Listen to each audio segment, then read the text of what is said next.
It's the 11th of the 11th of the 11th, and you're inside my apartment this week. You're watching GameZoneTV. My name is Grant Hines. I apologize for the mess. It's been a long week back from London. I've had to catch up on a lot of stuff. So just excuse it, pretend it's not here, and we're going to be making some food. If you are excited about Street Fighter Cross Tech, and you'll be very excited to know that we have been interviewing Seth Killian. He's the combat advisor for the game. We also are going to be interviewing Glenn Alexander from UpGame. The meetings that are happening in Cape Town, you might be hearing the ruminations online. If you're excited about that, stay tuned. Also, we're going to be checking out Operation Raccoon City, interviewing some of the developers there and finding out exactly what that game's all about and why I'm particularly excited about it. So stay tuned while I enjoy my cereal. Now go away.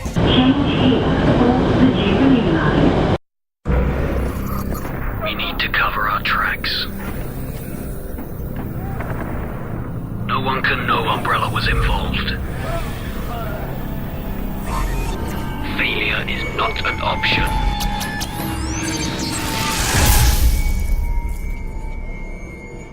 We're sitting here with Mike Jones, the producer on Resident Evil Raccoon City. Thanks for chatting to us. Thanks for having me. Game. Yeah. I'm really excited. What you showed at the demo was phenomenal. Yeah, thank you. I mean, we're excited. We've been working with Slant 6 for a long time on this. We've been having a lot of fun, and people seem jazzed about it, so thank you. So Mike, can you quickly describe to us what Raccoon City is all about?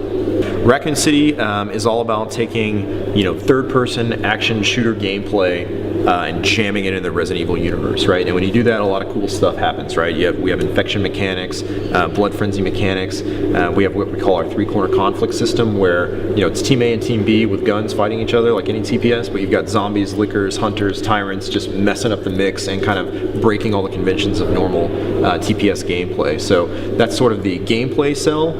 As far as for Resident Evil, this takes place during 1998, the original Resident Evil 2, Resident Evil 3 time frame, and you actually play as the bad guys. That's the twist this time. So no longer are you there to survive, you're there to kill survivors and destroy evidence. So that's kind of the dark, gritty twist on it this time around. In the presentation you mentioned 360-degree close quarters melee combat. Can you quickly describe how that works itself out and what it really is? Absolutely. So we're trying to keep all of our interactions pretty straightforward, kind of one button, one action type of thing, and the circle button on PS3 and the B button on Xbox is the melee button, right? And if you just press it, you just do a normal, straightforward melee attack. If you push left or right, you're going to do a left or right melee attack. If you push back, you'll do a backwards melee attack. There's also tracking, so if there's, if you're in a group of zombies or a group of enemies, you can attack very much kind of like, almost like Batman style, like any direction that you want. You can activate quick kills, so once you hit them, you can then combo into, stabbing your knife in their neck or stomping on their face and killing them. There's also class-specific quick kill ability kills, where if you're playing as the demolition character, I think we did this with Beltway earlier, where you grab the guy, stick a grenade in his mouth, throw him back into the crowd, and he blows up. If you're Vector and you ability kill somebody, you actually change to take over their appearance. So your self-camouflage turns into, well, it's really the mimicry skill. So we have these cool ability kills, quick kills that basically latch onto our CQC system, and we also have a execution mechanic where if you hit somebody with a CQC attack, you grab and you hold the button, you'll grab them, pin them down, you can shoot them in the face, execute them, you can shoot them in the belly and make them bleed, and the zombies will come finish them off. If it's a zombie, you can grab them, use them as a shield, right, use your sidearm. And lastly, we have an auto aim with our sidearm, where if you hold down the button switch button, you'll pull out your sidearm and automatically aim 360 to anybody around you, right? And you can just quick fire in any of those directions. So this is a TPS, but since there's a bunch of creatures running around who don't have guns, you're going to need close quarters combat tools, and so the CQ system is all about that. So there's 4v4 multiplayer. Can you quickly run down what that's about? Well, I'm not allowed to talk too much about the specifics of multiplayer right now. We're kind of focused on campaign, and we'll be talking about multiplayer in the next few months. But just like campaign, you choose 4 characters, right? There's 6 classes, so automatically the teams are going to have interesting balance differences, right? Which classes are they using? Which abilities are they using? Which skills are they using?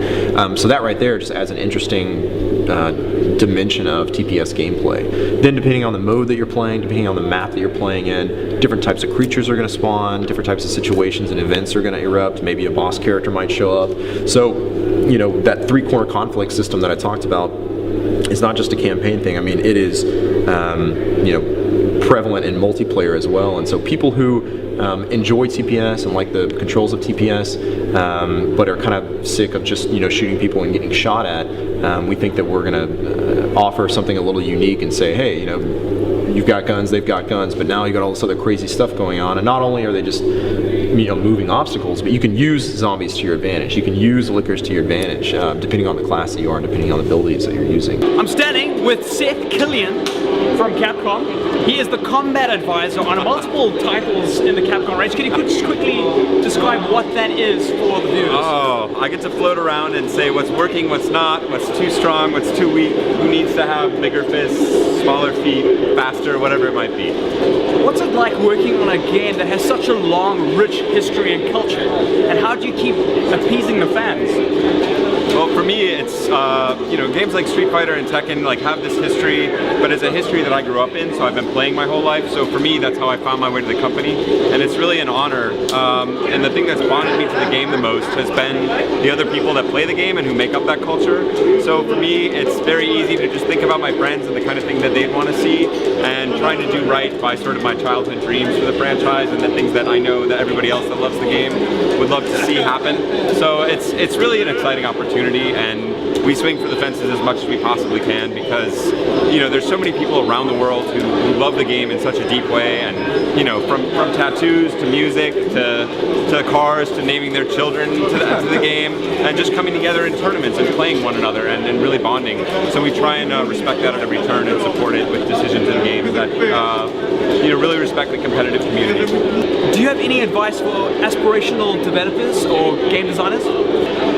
Stay in school, study hard. So I mean, there's many different roads. So whether it be programming, sort of more on the marketing or even on the design side, keep your ideas flowing. Write as many of them down as you can. Look for game conferences in your area or any sort of gaming professional events. Try and turn out and find guys like me and grab them by the lapels so they remember your name, and keep beating down the doors. So you will never get what you want unless you ask for it. So beat down their doors, go to those game conferences, and stay in school. So Glenn, what is 2UpGame all about?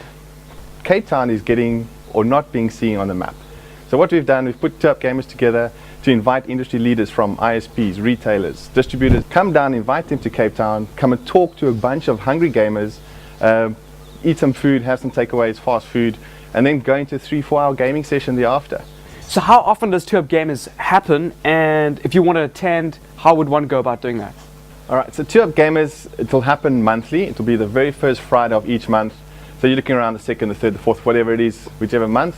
We've got a website up that's where you can go and reserve your spot.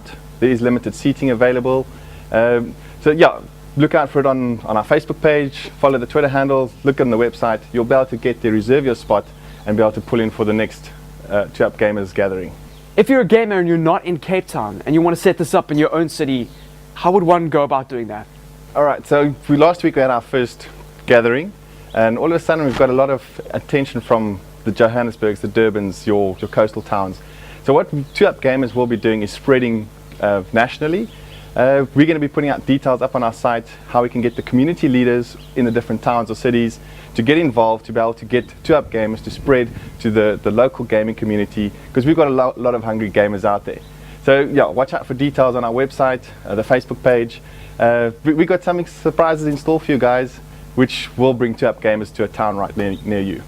That's it for this week, people. If you are a Modern Warfare 3 player, just a little reminder that MWeb have unranked dedicated servers for PC players. Go and check them out. Until then, we'll see you on the battlefield, either Battlefield or Modern Warfare 3, depending on your preference. We don't discriminate. Check you next week.